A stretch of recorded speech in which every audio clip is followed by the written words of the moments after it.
I am very excited to have my friend Sally Starfield with us today. A new friend who's also in the North Carolina Triangle region, which is uh, for me after my entire life living in New York, 4 years in North Carolina, I joke that I still speak too quickly, and my blood is not yet the viscosity of barbecue sauce, but maybe it's getting there. For those of you who have seen some of these segments before, this is very much to honor my friend Matthew Bellis, who we lost a couple weeks ago, way too soon, but was a light for many. He was an elementary school principal who would send his students off every day with the charge of ask good questions, learn something new, and be kind. And I think that these are things that I think we can universally embrace and see the value of. So Sally and I will have a little bit of a conversation, but Sally, why don't you tell everybody a little bit about yourself, what you do, who you are, and then we'll get into it. I am Sally Starfield. I am an HR and educational consultant.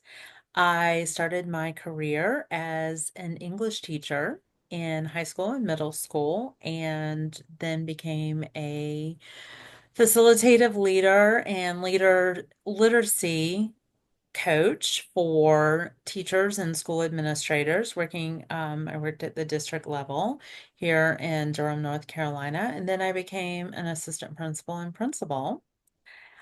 And after that, I went to work at Duke University. I was there for 14 years and I worked in pre-college programs for middle school and high school students.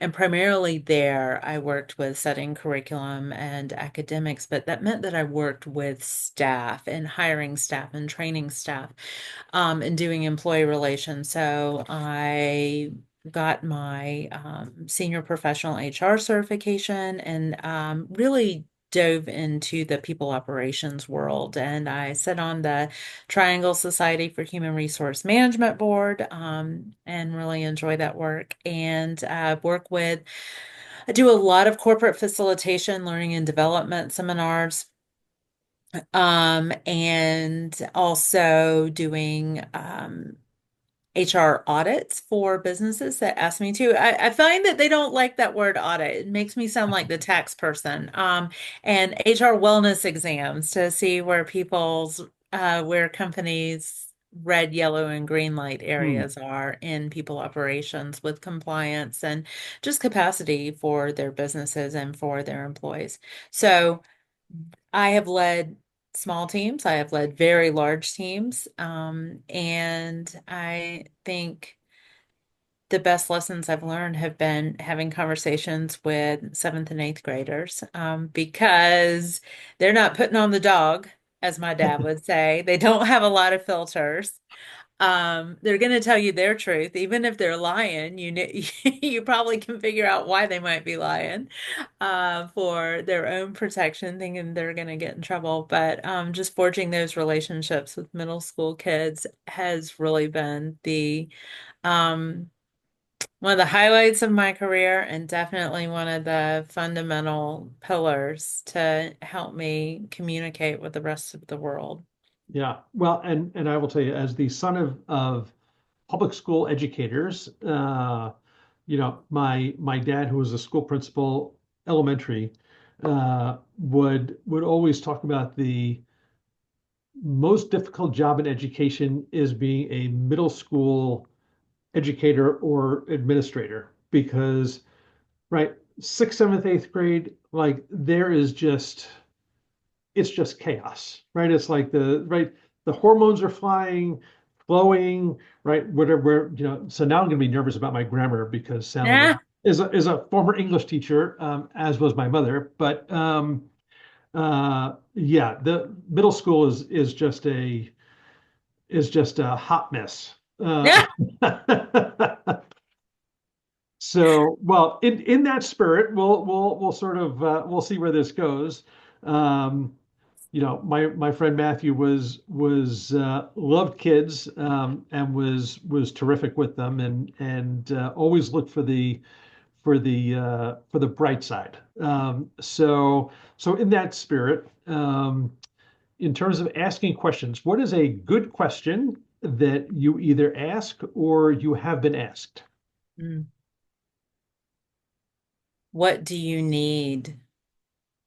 Mm, And I learned this. I received my leadership certificate at Duke University while I was an employee there, and I worked on it for several years. And I had led a lot of teams. I had hired many people. I had supervised many people.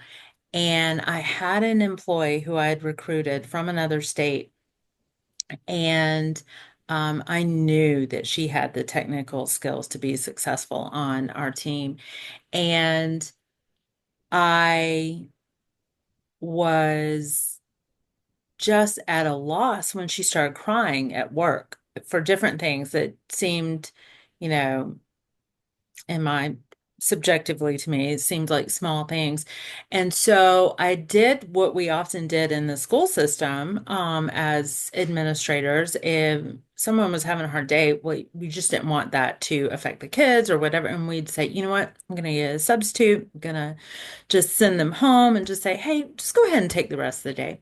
So I did that several times, and in my leadership class, I said, I know that this employee is highly capable, and I am just at a loss. How do I get her to stop crying? That was the wrong question. Not how to get her to stop crying. And the the facilitator said, "Well, what are you doing?" I said, "I'm sending her home." She said, "Is that what she told you she needed?" I was like, "No, I didn't ask." She said, ask in any situation that you're in when you don't know what to do, ask what the other person needs. yeah. And so inevitably, this happened again. She cried. And I remember this time what it was she was crying about. She was walking from her car, she had her coffee, and she tripped on the stairs. Um, and so it ripped her tights. Here in North Carolina, we wear tights in the winter. When we're wearing skirts to stay warm, and she had ripped her tights. She had spilled her coffee, and I was like, you know what, just go ahead and go home. Go, change your tights, get in some comfortable clothes. You can work from home or take the day.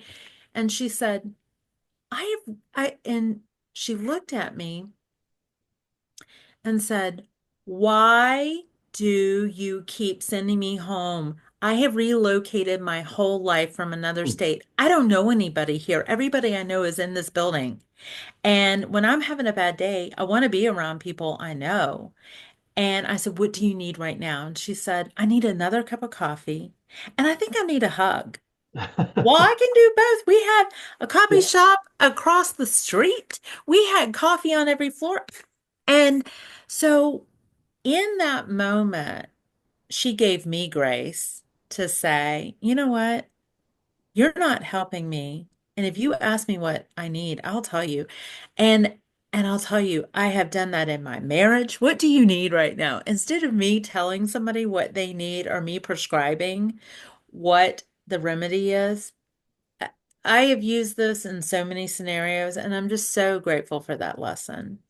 Well, and I think what you're describing is a little bit of what in my marriage I have learned or I have unlearned, because there are some of us who go straight into solution mode. Yeah. We want to fix it, right? Yeah. I just want to fix it.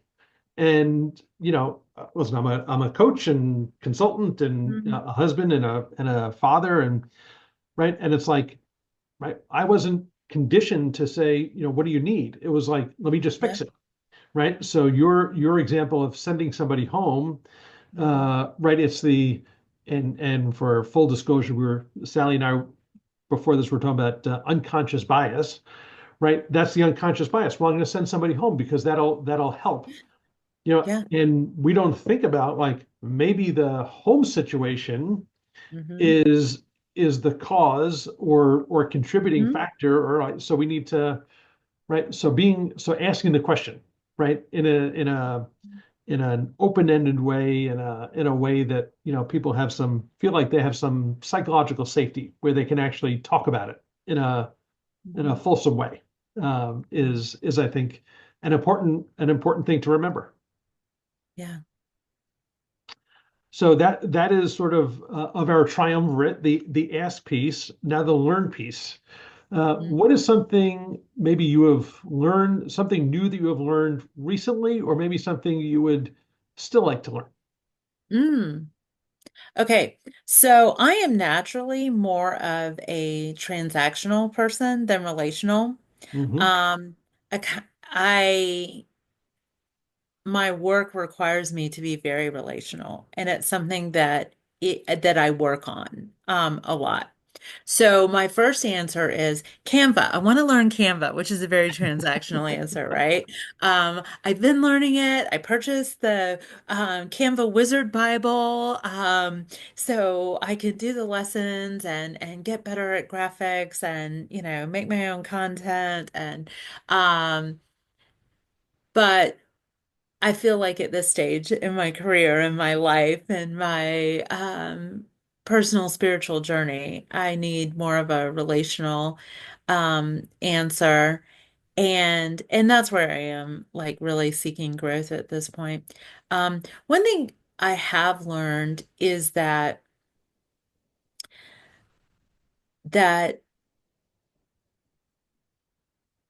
we don't have to stay busy in order to have value. And I think my generation, Generation X, we were told you have to have a work ethic. You can't be lazy. You got to work hard. And I don't know why work has to be hard. Um, Flow is not hard, and I want everybody to have work that is meaningful and purposeful for them. Um, and that means being in the flow, and flow is not hard. If it's hard, then there's stops with the flow. There are barriers. And so I worked really, really hard in the first um 20 plus years of my career. And I think just to prove my value, prove my worth, to prove that was whatever it was, trying to attain in status or title or promotion. Um, and I don't think I have to work that hard anymore. I think that I still have to work consistently. I think that what's more important is finding where I am adding value Mm. more than hard. Adding value to other people, and that is listening. My prayer used to be, dear God, speak through me, and now it is listen through me. Mm. And I think that has served me so much better than my own words. And I think about what I would tell seventh graders when they were in my office after they had gotten in a fight. I would say, the first lesson of conflict mediation is listen more, talk less. And so that also works in marriages, by the way. So I have found this. Um, and I I think that I am enjoying my work more than I ever have. And I've always really worked a lot and liked my work and worked in jobs that meant something to me. But I think now I am realizing I don't have to be busy all the time. I don't have to work a 14-hour day to add value, to be working smartly and to be working for a purpose. Yep. So And it doesn't have yeah, to be hard. and I think that, there's probably a perspective in there that, like, when you start to get the work you do, which is aligned with purpose and meaning, and right, and whatever it may be for you, uh, flow, for lack of a better, thinking about it from that perspective, is that point where you are highly effective and it doesn't feel like it's hard, right? You Right. are productive, right? You are. right, it's like you almost get the tunnel vision of like, here's what I'm meant to be doing, and like you're blocking out all the other distractions. But I will say, as a member of Generation X, you know, coming up, and I'm sure you probably had similar experience. If you weren't moving, if you weren't Yeah, producing something, the attitude was you weren't working. And, right. so now when I work with my clients who are small business owners, or folks who are in organizations, there is often this conversation or discussion about how much time are you carving out in your week or your day just to sit back and think, because Mhm, thinking is an active process. It's mhm. just happening in your head, as opposed, and if your boss walks by and says, well, what are you doing? You go, well, I'm working through some, for those of us growing up in, starting to work in the late 80s, 90s, like that was foreign, right? Thinking, that's for your coming into work and going home from work, but not at work. Right. We don't want you How dare thinking you? at, right, we don't want you thinking at work. How dare you take time to Yeah, think at work? Work. yeah. What It's what a work. yeah, what a radical, right. If you can't measure it, then it's not work. Right. I think that, so I think that the perspective you're offering is probably a good one. And so we sort of covered the asking piece and the learning piece. And I would say, uh, uh, there is, right, you talk about the relational piece and the transactional piece. It doesn't have to be either or, right? It can be yes and, Yeah. right? Um, Mhm. so those are the first two, and then the last one is the sort of the action-oriented, third, which is being kind. Mm. And I encourage, anyone who I'm having these interviews with, these conversations with, to interpret that in whatever way they want, right? So that could be, more globally. It could be, how are you being kind to yourself, to your clients, to your colleagues, friends, family, community, whatever, however you want to interpret being kind. So how are you being kind? You know,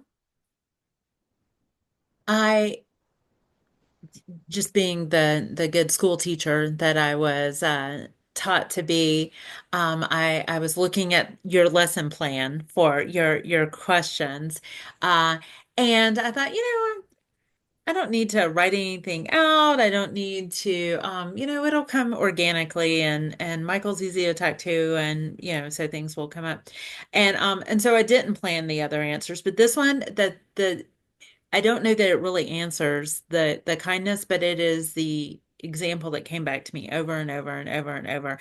And it was a lesson that I learned about kindness and compassion. I think it's when I learned what the word compassion means. Um, and it was in fourth grade. And I loved school. I loved every day of school up until fourth grade. And then my fourth grade teacher she ran a very tight ship, and it was all about her control of the classroom. And and I often think back to the first day of fourth grade. And she said we were not going to do reading groups, and that we were all just going to take turns with round robin reading. And I raised my hand and I told her the reasons why reading groups would be more effective, and that if she needed help with the diagnostics, I'd be glad to help her. Now, I did grow up to be a literacy specialist, but I was, 8 or 9. And so she did not take kindly to, and I did grow up to be a school administrator. So there were some seeds. There were some hints along the way Sure. that was going to happen, but she did not take kindly to that recommendation on how she should do her reading groups. And so we just battled from day one of fourth grade. And so she had us in a U-shaped pattern, kind of like a horseshoe. And Um, all our desks were touching and we were supposed to be silent reading. And she came by and she said, I smell Cheetos. Someone has Cheetos and we do not eat in this classroom and we are going to lunch in 45 minutes. So you should not be eating Cheetos. Who has Cheetos? And she walked and she smelled every student. She Oh and gosh. like stood in front of our desk. And so it wasn't me. And so I watched this take place. And then she got to this girl in our class, and her name was Angel, and I will never forget this. And before she got there, Angel's little chubby cheeks, she had tears coming out of her glasses, Hmm. and her face was turning redder and redder and redder as our teacher just repeated this over and over. Who has Cheetos? I smell Cheetos. And then she said, "Ha ha, it's you. And of all kids who need to be eating Cheetos." And Oh, to this little, we have all gone through, I don't know anybody in this world who has not disliked their body or had an issue with too much weight, underweight in their own mind or in others. Um, and so this little awkward girl was obviously mortified, and I just burst out crying, put hmm. my head down, and my teacher said, "And what's wrong with you, Sally?" And I said, "You're just so unkind. I can't look at you." And I've remembered that so many times because I've been in that role where, a student is doing something that they're not supposed to be doing. And like later I had to ask, like, do we want adult pleasers or do we want kids doing the right thing and making good choices for themselves and other people? That's what we want, not Yeah, just adult pleasers who are going to be complicit when our arbitrary rules don't eat Cheetos before lunch. And I'm going to tell you, when kids get on the bus at 6, 6:30, 7 in the morning, and they're not eating for hours and hours, you know what? Let those kids eat. If they have a snack, let them eat. Give them a yeah, snack if they don't have a snack. So, um, that I've just replayed that, and I never wanted to be that person who shamed anyone about their body, who shamed them about their hunger, and who put them on the spot in front of other people. Now, have I always met that? No. As a teacher, like in the moment, when you're talking with an 11-year-old and 11-year-olds and 13-year-olds are doing 11 and 13-year-old things and making oh, those decisions yeah, with 11, 12, 13-year-old brains, sometimes you know what? Adults say really mean things. But I think that situation had to happen for me to understand the impact of our behavior when working with other people, no matter their age. Um, and in that moment, it made me say, you know what? This kid needs a friend. And she was just a kid in my class up until that point. And I remember saying, hey, you have to come to my birthday party. Um, and so she did. And so I think just recognizing the power that we have with our words, especially if we're in a place of authority or influence, it matters. And people will remember that. I mean, I'm giving away my age here. I mean, that was what, 40 years ago? hmm, Almost 40 years ago? Almost 40. yeah. Clearly I didn't learn fourth grade math well. So here's what I'm. So in fourth grade, uh, Sally, who clearly was willing to be vocal and advocate, what we might refer to as a shit stir. Uh, how many times do you get sent to the principal's office because your teacher was thinking, right, in her mind, her job was to control and not to educate or to sort of open things up. Her perspective was we're going to keep everything buttoned up nice and tight because that's clean and sterile and easier. Yeah, it was. Yeah, that is not how we make an impact on kids that's going to be positive and productive and all of that. Yeah. Yeah. I will tell you one caveat that's kind of funny about this. So when I was an undergrad, so I moved away to Texas at some point, but I had grown up in Pensacola, Florida, and that's where my elementary school was.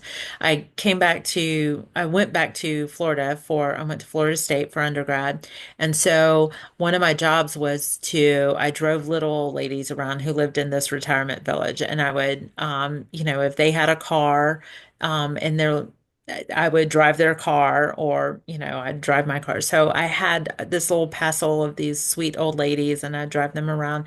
And there was one of them I would go to their retirement village and go to their lunches. And there was a lady who she said her last name. And I was like, oh, that was the last name of my fourth grade teacher. And I told her first and middle name because I remembered this teacher's first, middle, and last name. And she said, that is my niece. She just retired last week. And my first words were, thank God. Well, it just meant that there weren't a whole bunch of other fourth grade classes that were going to have to be we're going to have to deal with that. And I think that there's a part of some of this which is you can't hold people responsible for the change in norms and the right. So she became a teacher at a time when like teachers were told like your job is control the classroom Yeah. as opposed to engage your students, meet them where they are, right, whatever the educational theory is now. And I'm sure in 20 years that maybe it'll be different again. But yeah, Mhm. it's an interesting perspective. So we are at the beginning of 2025. What is something you're excited for this year? Oh, so many things. I'm excited about AI, and I know it's there. There's the light and the darkness there. I know it's a double-edged sword. I know all those things, and yet I just keep learning more and more and more. Maybe it's the train wreck I can't stop looking at, but I am educating myself on it because I don't think it's going away. And I think it's been around longer than people know. It's been around since the 50s. We've just been more experienced with